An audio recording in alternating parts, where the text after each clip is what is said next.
In my ideal classroom, effective literacy practices will be successful, relevant, and engaging for my students.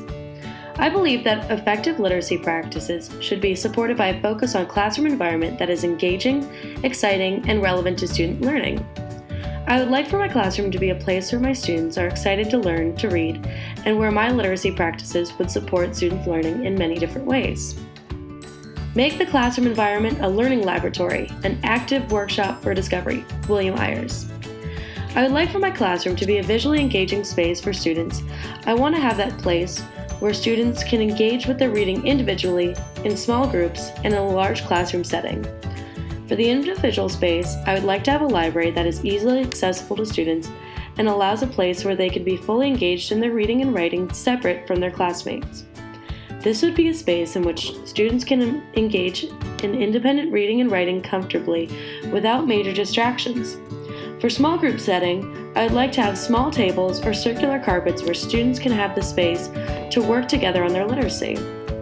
In this space, students can engage in guided reading and interactive writing.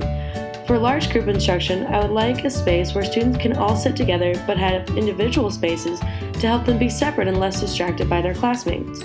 Having less distraction would allow students to focus on the read aloud, shared reading, or group conversations about the reading. Lastly, I would include literacy practices such as word walls and other visual literacy tools in my classroom to accommodate students' varied learning needs and to promote an exciting classroom environment.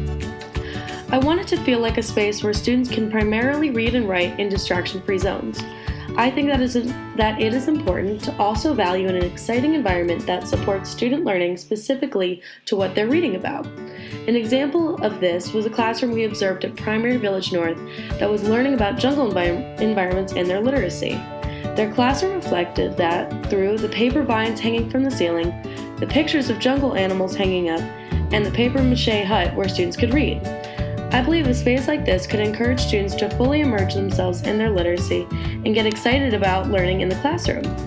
I would like for my classroom to have a peaceful, friendly environment where students can have the opportunity to interact with their literacy without distractions from their classmates. This would mean I would play calming, quiet music for students in a certain area of the classroom to help students who need that aspect, but not loud enough to disrupt the learning of students in other areas of the classroom.